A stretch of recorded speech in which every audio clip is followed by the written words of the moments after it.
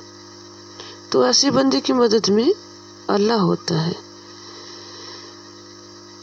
مرنے سے خوف بھی نہیں آتا اس کو، کیونکہ انسان کہتا ہے الحمدللہ جو میرے پاس تھا میں نے اللہ کے لیے خرچ کیا، اللہ مجھے اپنی رحمت سے ڈانپے گا. قیامت کا دن ہے، قیامت کا دن تو ہے ہی خوف اور ہولناکی کا دن. اس دن بھی اس کو خوف نہیں ہوگا اور وہ غمگین نہیں ہوں گے. جس نے اپنی قیمتی سے قیمتی چیزیں اللہ کے راستے میں دے دیں، اور جب بندے کی کوئی قیمتی چیز کھو جاتی ہے نا، جس نے اپنے ہاتھ سے گئی، وہ اس وقت غمگین ہو جاتا ہے. جس بندے نے اپنے ہاتھ سے سنبھالی اس کو غم نہیں ہوگا، اور جس سے جاتی ہیں اسے غم ہوتا ہے. دنیا میں بھی جو دوسروں کے کام آتا ہے ان کے غم اللہ دور کرتا ہے، ان کے دلوں میں اطمینان، سکون اور خوشی سے بھر دیتا ہے کہ انسان بالکل پرسکون ہو جاتا ہے. اور موت بھی سکون کی آتی ہے. قرآن پاک کے ایک مقام میں آتا ہے یا ایتہ النفس المطمئنہ ارجعی الی ربک راضیۃ مرضیہ. اے اطمینان والی روح، جلدی اپنے رب کے پاس لوٹ کر جانا، بالکل مطمئن بے فکر ہو جا. ہم اپنے غم سوچیں، اس نے جو میرے ساتھ یہ کیا، یہ غم ہے، یہ غم کیوں ہے، اور لوگوں کے رویے کا غم. سارے دکھ اسی صورت کے ہیں. فلاں میرے ساتھ ایسا کر دیا، فلاں نے ایسا کر دیا، میں نے اس کی اتنی خدمت کر دی. لیکن جو انسان اللہ کے لیے کرتا ہے اس کا معاملہ ان تمام چیزوں سے اوپر ہو جاتا ہے. سبحان اللہ. دیکھیں، ایک شخص ایک بیج ڈالتا ہے، وہ کہتا ہے میرے اللہ نے دیکھ لیا، دوسرا کہتا ہے بندے دیکھ لیں. دونوں کا معاملہ بالکل ڈیفرنٹ. ایک شخص کسی بے مربت کے ساتھ احسان کر رہا ہو، کیوں؟ کس لیے؟ میرا رب دیکھتا ہے. بعض اوقات بے مربت لوگوں میں اپنی اولاد کے ساتھ ہم احسان کرتے ہوتے ہیں. کبھی ہم اپنے شوہر کے ساتھ احسان کرتے ہیں، کبھی اپنے بہن بھائیوں کے ساتھ احسان کرتے ہیں، لیکن کوئی احسان کا بدلہ، کسی سے احسان کا بدلہ نہیں ملتا، کسی قسم کا، نہ شکریہ کا، نہ کوئی احسان کا بدلہ دے رہا ہوتا ہے، لیکن پھر بھی کرتے جاتے ہیں. یہ کون سی طاقت ہے جو کرنے پر مجبور کرتی ہے؟ ایک ہی طاقت ہے، وہ اللہ کی طاقت، جو دل میں ڈالتا ہے کہ تم فکر نہ کرو، غم نہ کرو. بہت سے لوگ اپنے آپ کو کھوستے رہتے ہیں کہ اس نے یہ کیا، اس نے وہ کیا. اس غم اور فکر سے نکلنے کا طریقہ، معاملہ بندوں سے نہ کریں، اللہ سے کریں. اپنی پیدا کی ہوئی اولاد اس سے بھی، اور یہ بات یعنی کہ نیکی کی امید نہ رکھیں، احسان کی امید نہ رکھیں کہ میں نے احسان کر دیا تو اس کا نعم البدلہ احسان ہی ہونا چاہیے. اور یہ بات حقیقت ہے کہ انسان کے عمل سے بہت کچھ سیکھتا ہے. جب ہمارے دل میں یہ آ جائے نا کہ میں نے اس اولاد کے ساتھ جو احسان سلوک کیا، لوگوں کے ساتھ جو سلوک کیے،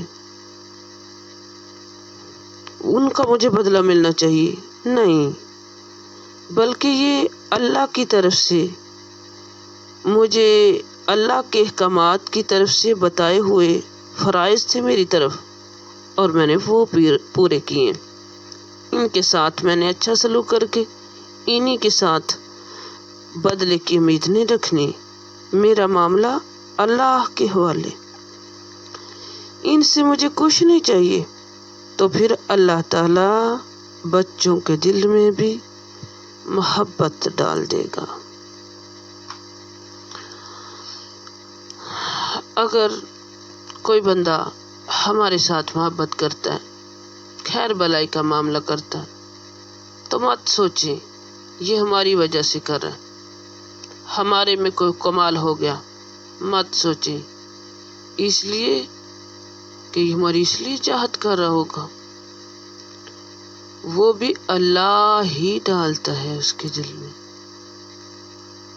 حضرت خدیجہ رضی اللہ تعالیٰ عنہ کا جب نام آتا تو آپ کے چہرے کی حالت بدل جاتی۔ جب بھی کوئی گھر میں جانور ذبح ہوتا، قربانی کا موقع آتا یا کوئی بکری ذبح ہو جاتی، آپ حکم دیتے کہ خدیجہ کی سہیلیوں کو بھیجو۔ ایک دفعہ حضرت عائشہ رضی اللہ تعالیٰ عنہ نے فیل کیا تو آپ نے فرمایا مجھے اس کی محبت عطا کی گئی۔ کون ڈالتا ہے محبت؟ ہم خود نہیں ڈال سکتے، اللہ ڈالتا ہے دلوں میں محبت۔ ہم کسی سے محبت نہیں مانگ سکتے، کوئی نہیں دے سکتا جب تک اللہ نہ ڈالے۔ جب ہم بے غرض ہو کے کسی کے ساتھ کریں گے تو ان کے دل میں بھی محبت، قدردانی اللہ ہی ڈال دے گا۔ توقع صرف اللہ سے رکھنی چاہیے۔ وَلَا خَوْفٌ عَلَيْهِمْ، دینے والوں کو نہ کوئی خوف ہوتا اور نہ کام۔ جن کو ہم نہیں دیتے، مرنے کے بعد تقسیم ہو کے انہی کو جاتا، چلا جائے گا نا، تو کیوں نہ اپنے ہاتھ سے ہی اپنی زندگی میں خرچ کر دیتے تو بہتر تھا اور زیادہ فائدہ مند تھا۔ یہاں تک کہ بندہ احسان جتانے اور اذیتیں دینے کا بندے کا تعلق ہے۔ حدیث پاک میں آتا ہے 3 لوگوں کے ساتھ اللہ پاک قیامت کے دن بات نہیں کریں گے، ان کی طرف نظر رحمت سے نہیں دیکھیں گے اور ان کو پاک بھی نہیں کریں گے، ان کے لیے دردناک عذاب ہے۔ آپ نے یہ بات 3 دفعہ فرمائی۔ صحابہ سوال کرتے ہیں نامراد ہوئے، ناکام ہوئے وہ لوگ کون ہیں؟ تو آپ صلی اللہ علیہ وآلہ وسلم نے فرمایا تکبر کی وجہ سے بندہ اپنا کپڑا لٹکانے والا، یعنی کہ لمبا تہبند باندھنے والا، اور جو پیچھے گھسٹتا رہے، المنان، اور احسان جتانے والا دوسرے نمبر پہ، جو احسان جتاتا ہے، جو دے کر کہے دیکھو میں نے تمہارے ساتھ یہ سلوک کیا، میں نے ایسے کیا ایسے کیا، اور کبھی بول کر کہے اور کبھی عمل سے کرے، اور تیسرے نمبر پر جھوٹی قسم کھا کر اپنا سودا بیچنے والا۔ اللہ ہم سب کو قرآن و سنت کی سمجھ عطا فرمائے اور قرآن و سنت سمجھ کے اپنی زندگیاں بسر کرنے کی توفیق نصیب فرمائے۔ اللہ قرآن و ہدایت ہمارا مقدر بنائے اور مسلمانوں کو صحیح معنوں میں اپنی مسلمانی سمجھنے کی توفیق نصیب فرمائے۔